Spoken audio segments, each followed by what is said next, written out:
Energy. आज की इस वीडियो में हम डिस्कस करेंगे एनर्जी के बारे में, साथ साथ पढ़ेंगे काइनेटिक एनर्जी के एक्सप्रेशन के बारे में एनालिटिकल मेथड से, और सिंपल हमारा कैलकुलस मेथड जो है उसके बारे में बात करेंगे।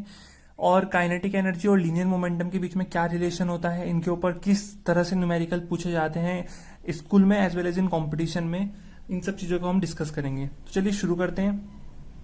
एनर्जी एनर्जी क्या होती है किसी बॉडी की? तो एनर्जी को हम डिफाइन कर सकते हैं कैपेसिटी या फिर ability of doing work.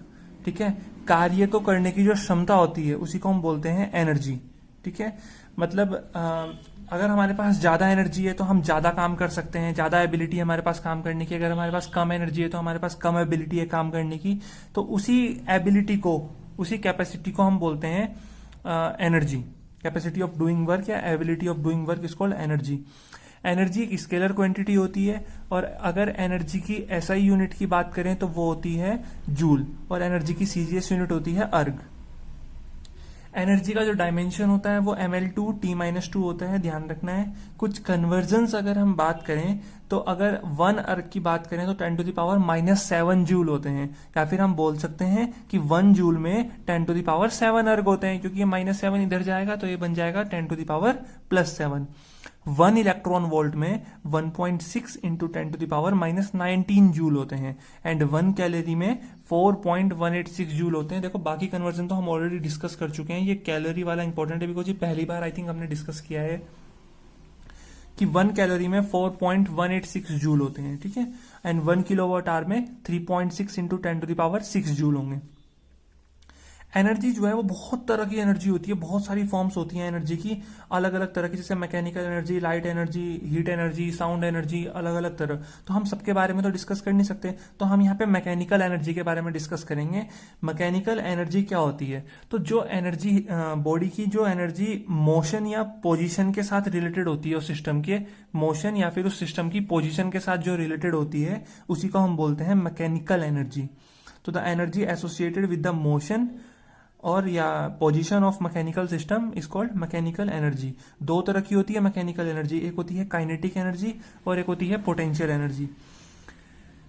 Clear हुआ? एक होती है काइनेटिक एनर्जी और एक होती है पोटेंशियल एनर्जी। तो अगर काइनेटिक एनर्जी की हम बात करते हैं, काइनेटिक एनर्जी क्या होती है? तो जो एनर्जी हमें by virtue of motion, motion की वजह से जो एनर्जी हमें मिलती है वो होती है काइनेटिक एनर्जी। मतलब जब भी कोई बॉडी मोशन में होती है तो उसके पास जो एनर्जी होगी उसे हम बोलते हैं काइनेटिक एनर्जी। क्लियर हुआ? और अगर कोई एनर्जी पोजीशन की वजह से है, वो किसी पोजीशन पे है, किसी हाइट पे है, तो उसके पास जो एनर्जी होगी पोजीशन की वजह से, तो वो कहलाती है पोटेंशियल एनर्जी। क्लियर हुआ? जैसे हम किसी बिल्डिंग के हाइट पे चढ़ जाते हैं, टॉप पे चढ़ जाते हैं, तो वहां पे अगर हम खड़े हुए हैं बिल्डिंग के टॉप पे, तो हमारे पास जो हाइट की वजह से जो एनर्जी है वो कहलाएगी पोटेंशियल एनर्जी। लेकिन अगर हम कहीं मूव कर रहे हैं, कहीं भाग रहे हैं, कहीं चल रहे हैं, कहीं मोशन में है, तो उस समय जो हमारे पास एनर्जी होगी उस मोशन की वजह से, वो कहलाती है काइनेटिक एनर्जी। तो ध्यान रखना है कि the energy possessed by a body by virtue of its motion is called its kinetic energy. या हम काइनेटिक एनर्जी को ऐसे भी तो बोल सकते हैं, देखिए काइनेटिक एनर्जी मोशन से रिलेटेड है, तो हम ये भी बोल सकते हैं कि किसी बॉडी ने रेस्ट पे आने से पहले जितना भी वर्क डन किया वही होती है उसकी काइनेटिक एनर्जी। बिकॉज अगर काइनेटिक एनर्जी खत्म हो जाएगी तो हमारा वर्क डन बंद हो जाएगा। तो हम ये भी तो बोल सकते हैं कि रेस्ट पे आने से पहले उस बॉडी ने जितना भी वर्क डन किया है वही होती है उसकी काइनेटिक एनर्जी। तो हम ये भी तो बोल सकते हैं कि amount of work done that a body moving body object can do before coming to rest is equal to its kinetic energy. Clear हुआ? जैसे हम बहुत सारी काइनेटिक एनर्जी को यूज करते हैं अपने फायदे के लिए। जैसे हम फास्ट स्ट्रीम ऑफ वाटर होती है, पानी की तेज जो लहरें होती हैं उनको हम यूज करते हैं। जो वाटर मिल्स होती हैं, मतलब जो वाटर से चलती हैं, जैसे इलेक्ट्रिसिटी प्रोड्यूस करते हैं हम, ठीक है, हाइड्रो इलेक्ट्रिक पावर प्लांट जैसे हम बात करें, तो वहां पे जो मिल्स वगैरह होती हैं, जो ये टरबाइन वगैरह होती है, उनको रोटेट करने के लिए हम क्या करते हैं? फास्ट स्ट्रीम ऑफ वाटर का यूज करते हैं। मतलब हम वाटर की काइनेटिक एनर्जी को यूज करते हैं इलेक्ट्रिक एनर्जी प्रोड्यूस करने के लिए। जैसे विंड मिल्स होती हैं, विंड पावर प्लांट होते हैं, तो विंड पावर प्लांट में क्या होता है? विंड पावर प्लांट में हम जो काइनेटिक एनर्जी होती है एयर की, उसको यूज करते हैं विंड मिल्स को रन करने के लिए। क्लियर हुआ? अब हम बात करते हैं काइनेटिक एनर्जी के फॉर्मूला क्या होता है, कैसे इसको डिराइव करते हैं। दो अलग अलग एक्सप्रेशन हम डिराइव करेंगे, एक हम नॉर्मल एक्सप्रेशन डिराइव करेंगे, जनरल एक्सप्रेशन, और एक हम करेंगे कैलकुलस मेथड से। तो पहले हम सिंपल मेथड से करते हैं, फिर हम जाएंगे कैलकुलस मेथड की तरफ। क्लियर हुआ? तो अगर सिंपल मेथड की बात करें तो चलिए सिंपल मेथड से शुरू करते हैं। देखिए सिंपल मेथड में क्या कर रहे हैं, जैसे सिंपल मेथड में हम क्या कर रहे हैं, हमने बोला कि एक बॉडी ले लेते हैं, ठीक है, एक हमने बॉडी ली, ये बॉडी है, इसका मास है m। हमने क्या किया, इस पे फोर्स लगाया, फिलहाल ये किस पे है, ये रेस्ट पे है, u बराबर 0। हमने इस पे फोर्स लगाया और इस फोर्स की वजह से इसकी वेलोसिटी जो होगी वो कितनी होगी, v होगी। और इसने कितना डिस्टेंस मूव किया, ऐसे डिस्टेंस इसने मूव किया। क्लियर हुआ। तो जो वर्क डन इस पे हुआ होगा तो वो वर्क डन किसके बराबर होगा, F vector dot S vector, मतलब एफ एस कोस थीटा के, एफ एस कोस थीटा के। अब मेरे को ये बताइए फोर्स जो है वो किस डायरेक्शन में लग रहा है, फोर्स इस डायरेक्शन में लग रहा है और बॉडी कहाँ डिस्प्लेसमेंट दे रही है, इसी डायरेक्शन में। तो फोर्स और डिस्प्लेसमेंट के बीच का एंगल कितना हुआ, 0 डिग्री, और cos 0 कितना होता है, 1। तो इट बिकम्स वर्क डन बराबर एफ एस। क्लियर हुआ। वर्क डन बराबर फोर्स किसके बराबर होता है, मास इंटू एक्सेलरेशन के, तो वर्क डन बराबर एम ए एस। ये हमारी फर्स्ट इक्वेशन तैयार होगी। अब हमें पता है, since we know that equation of motion v square बराबर यू स्क्वायर प्लस 2as, ये होती है ना थर्ड इक्वेशन ऑफ मोशन। तो u क्या है, यहाँ पे 0 है, क्योंकि शुरू में बॉडी किस पे है, रेस्ट पे। जब फोर्स लगा तभी तो वो मूव कर रही है, तभी तो उसकी वेलोसिटी v हुई है।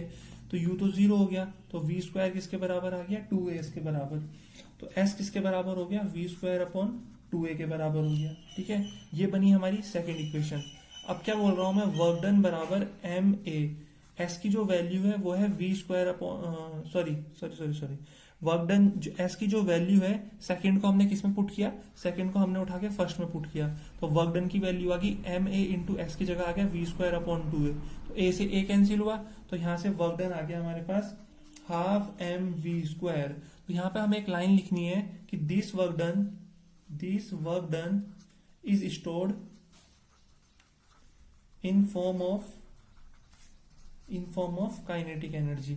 यही वर्क डन हमारा किसकी फॉर्म में स्टोर होता है, काइनेटिक एनर्जी की फॉर्म में। तो काइनेटिक एनर्जी बराबर वर्क डन बराबर half m v square. Clear हुआ इतना। तो ये हमारा नॉर्मल मेथड है काइनेटिक एनर्जी के एक्सप्रेशन को डिराइव करने के लिए।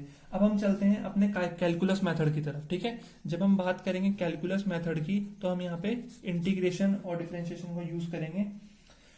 तो हमने क्या बोला, कैलकुलस मेथड से कैसे करते हैं। एग्जाम में हमसे कैलकुलस मेथड पूछा जाता है तो ध्यान से समझना है। जब भी हम कैलकुलस मेथड का यूज करते हैं तो हमें ध्यान में रखना है कि हम पहले स्मॉल डिस्टेंस के लिए वर्क डन निकालेंगे। हम क्या निकालेंगे, एस डिस्टेंस के लिए कितना वर्क हो रहा है, डब्ल्यू।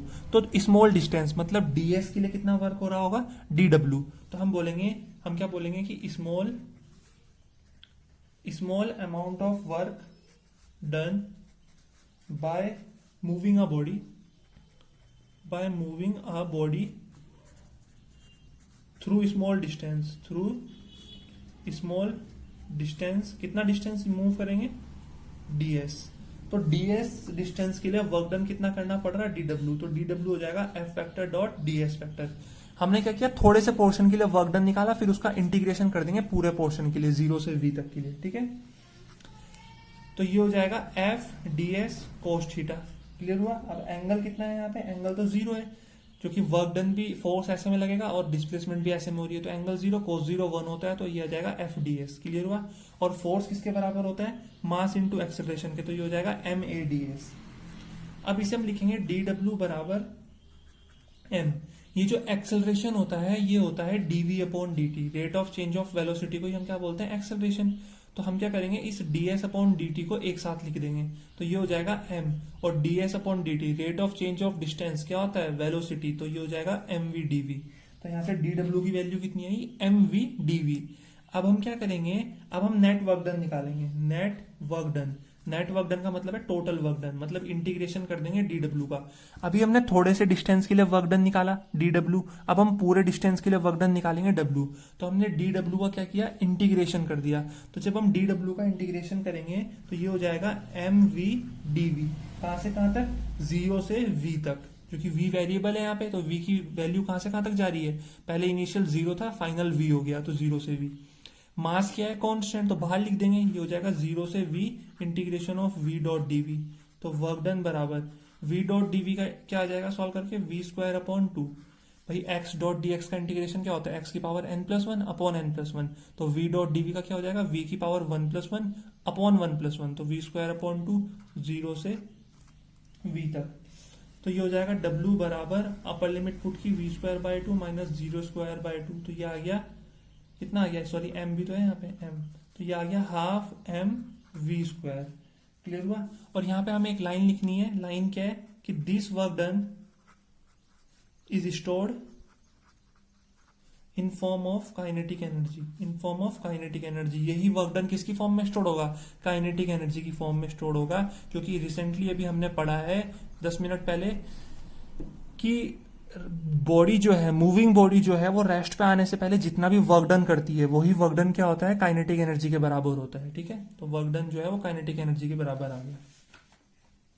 तो आई थिंक इतना क्लियर हो गया होगा नॉर्मल एक्सप्रेशन कैसे निकालते हैं और कैलकुलस मेथड से कैसे डिराइव करते हैं।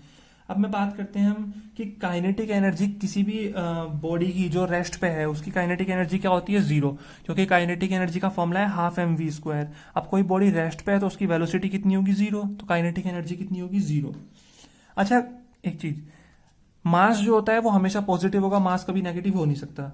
वेलोसिटी हमेशा कभी नेगेटिव हो सकती है, लेकिन वेलोसिटी का स्क्वायर हमेशा क्या होता है, पॉजिटिव होता है। तो एम भी हमेशा पॉजिटिव होगा ऑलवेज, और वी स्क्वायर की वैल्यू भी हमेशा पॉजिटिव होगी, क्योंकि किसी चीज का स्क्वायर करते हैं तो वो हमेशा पॉजिटिव ही आता है। तो इसीलिए काइनेटिक एनर्जी कभी भी किसी बॉडी की नेगेटिव नहीं हो सकती, वो हमेशा पॉजिटिव होगी। जीरो हो सकती है लेकिन नेगेटिव नहीं हो सकती। ठीक है, और काइनेटिक एनर्जी एक स्केलर क्वांटिटी है, तो ये सिर्फ मैग्नीट्यूड पे डिपेंड करती है, डायरेक्शन पे डिपेंड नहीं करती है। तो ये बात भी हमें अपने दिमाग में रखनी है। अब देखिए, हमने लीनियर मोमेंटम के बारे में ही पढ़ा है, रिसेंट वीडियोस में हमने काइनेटिक एनर्जी के बारे में ही पढ़ लिया है। तो अक्सर देखा गया है कि काइनेटिक एनर्जी और लीनियर मोमेंटम को हम क्या करते हैं, एक साथ इनका रिलेशन निकालते हैं। तो हम पढ़ लेते हैं relation between kinetic energy and linear momentum. अब चाहे काइनेटिक एनर्जी का केमिस्ट्री की बात करें चाहे फिजिक्स की, ये रिलेशन काफी इंपॉर्टेंट है। तो देखिए यहाँ पे क्या बोल रहा हूं मैं, काइनेटिक एनर्जी जो होती है इसको ई के से डिनोट कर लेते हैं। ठीक है, ये फॉर्मूला होता है हाफ एम वी स्क्वायर। तो वी स्क्वायर की वैल्यू क्या आ जाएगी, ट्वाइस ऑफ ई के अपॉन एम। तो यहां से अगर मैं वी की वैल्यू निकालना चाहूं तो वो हो जाएगी अंडर रूट ट्वाइस ऑफ ई के अपॉन एम। क्लियर हुआ। जो लीनियर मोमेंटम होता है पी, वो किसके बराबर होता है, एम इंटू वी। तो पी बराबर एम, वी की क्या वैल्यू है, अंडर रूट 2 ई के अपॉन एम। तो यहां से स्क्वायरिंग करता हूं अगर मैं दोनों तरफ, तो ये हो जाएगा पी स्क्वायर बराबर एम स्क्वायर 2 ई के अपॉन एम। एम से स्क्वायर कैंसिल हुआ तो पी बराबर आ गया अंडर रूट 2m ई के। तो मोमेंटम का जो फॉर्मूला है वो हमारे पास आ गया 2m ई के। देखिए काइनेटिक एनर्जी जो आई वो पी स्क्वायर अपॉन 2m लिख सकते हैं ना हम इसको, काइनेटिक एनर्जी को पी स्क्वायर अपॉन 2m यहां से सॉल्व करके।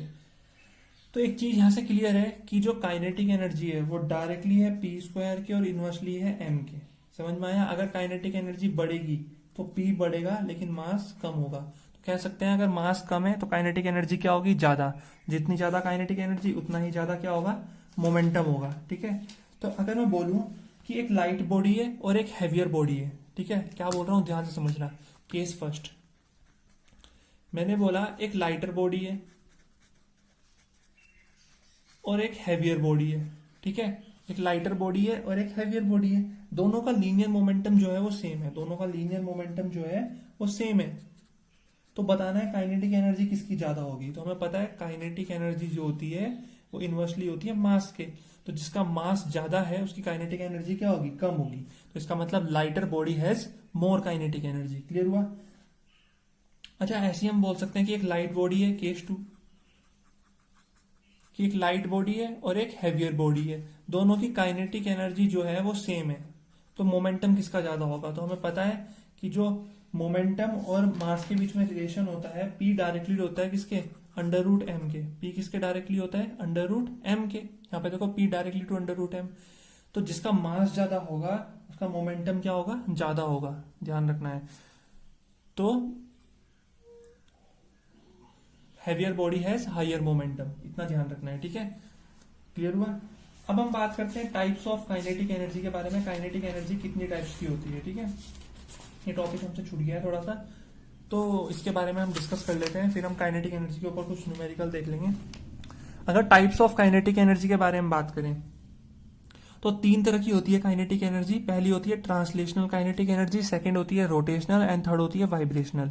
अगर ट्रांसलेशनल काइनेटिक एनर्जी की बात करें तो जब भी कोई बॉडी एक स्ट्रेट लाइन पाथ पे मूव कर रही होती है तो उसको हम बोलते हैं, उसके मोशन को हम बोलते हैं ट्रांसलेटरी मोशन। क्या बोलते हैं, ट्रांसलेटरी मोशन।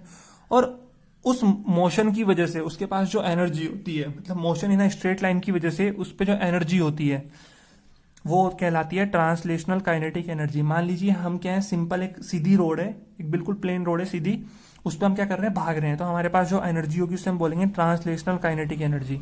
तो a car moving in straight line, freely falling body, वो भी एक स्ट्रेट लाइन में नीचे आती है, तो इनके पास जो एनर्जी होती है उसको हम बोलते हैं ट्रांसलेशनल काइनेटिक एनर्जी। क्या बोलेंगे? Translational kinetic energy. अच्छा, अगर कोई बॉडी जो है वो किसी एक्सिस के अराउंड रोटेट कर रही है, ठीक है, जैसे अर्थ रोटेट करती है अपनी एक्सिस पे, तो ऐसी अगर कोई बॉडी रोटेट कर रही है तो उसके मोशन को बोलते हैं रोटेशनल मोशन, और उसके पास जो एनर्जी होगी उसे बोलेंगे रोटेशनल काइनेटिक एनर्जी। तो बहुत सिंपल है ये, जैसे रोटेटिंग व्हील हो गया। ऐसी ही अगर कोई बॉडी अपनी मेन पोजीशन के अराउंड मूव कर रही है इस तरह से, जैसे पेंडुलम होता है, अपनी मेन पोजीशन ये होती है पेंडुलम की, इस तरह मूव करता है, वो एक्सट्रीम पोजीशन पे जाता है, तो अपनी मेन पोजीशन के अराउंड क्या कर रहा है, वो रोटेट कर रहा है to and fro, back and forth, तो उसके मोशन को हम बोलते हैं वाइब्रेशनल मोशन। क्या बोलते हैं? वाइब्रेशनल या फिर ऑसिलेटरी मोशन। और उसके पास जो एनर्जी होगी उसे बोलेंगे वाइब्रेशनल काइनेटिक एनर्जी। तो बहुत सिंपल सी चीज है ये।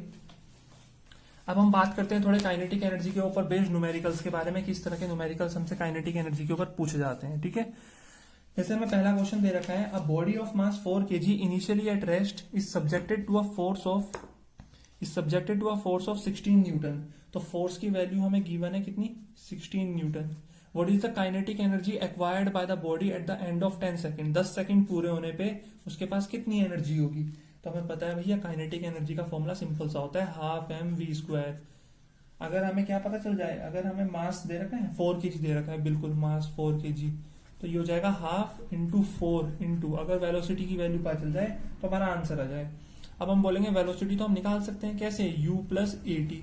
हमें पता है कि अब body of mass 4 kg initially at rest, तो u कितना है? 0, तो ये हो जाएगा v बराबर a t is subjected to a force of 16 newton.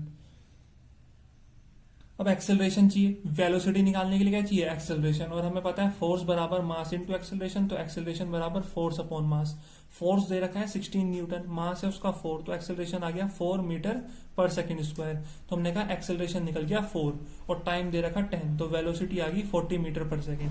तो यहाँ पे 40 का स्क्वायर, 40 का स्क्वायर कितना होता है? ये 2 1 जा 2 2 जा, 40 का स्क्वायर होता है 1600, और 1600 2 इंटू कितना होता है? 3200 जूल। तो देखो कितने आसानी से हमने क्या किया, आंसर निकाला।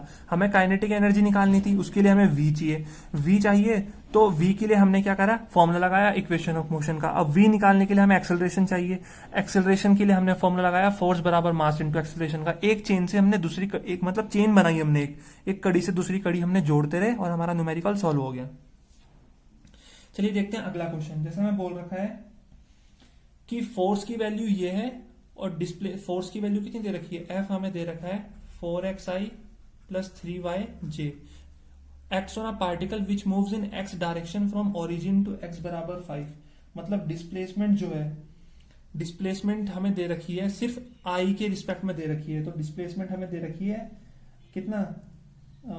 i dx मान लेते हैं हम डिस्प्लेसमेंट, ठीक है, i dx सिंपल, क्योंकि डिस्प्लेसमेंट क्या होती है? I d x plus j d y plus k d z. Displacement क्या होती है? देखो यहाँ पे i d x plus j मतलब वाई एक्सिस प्लस जेड मतलब प्लस के मतलब जेड एक्सिस। तो सिर्फ एक्स एक्सिस पे मूव कर रही है वो, तो ये वाई और ये जेड क्या हो जाएंगे? 0। तो डिस्प्लेसमेंट आ गई आई डी एक्स, ठीक है। और कहां से कहां मूव कर रही है? 0 से 5। तो वर्क डन निकालना है, हमें पता है वर्क डन का फॉर्मूला होता है integration of F dot D S. तो f कितना है? 4xi प्लस 3yj ये, और s है i डॉट डी एक्स 0 से 5 तक। तो i की मल्टीप्लाई i के साथ होगी तो 4x dx हो जाएगा। ये क्या हो जाएगा? 4x dx। तो 4x dx 0 से 5 तक। 4 कांस्टेंट है, बाहर लिख देंगे 4 को हम, तो 4 को बाहर लिखा, ये हो जाएगा x dx 0 से 5। तो 4x dx का होता है x स्क्वायर अपॉन 2 0 से 5, तो ये हो जाएगा 425 अपॉन 2 माइनस 0, तो ये आ जाएगा 50 जूल का जो है हमारा वर्क डन हो रहा है। तो इस तरह से हम कर सकते हैं क्वेश्चन, अगर वेक्टर की फॉर्म में हमसे वर्क डन पूछा गया। क्लियर हुआ?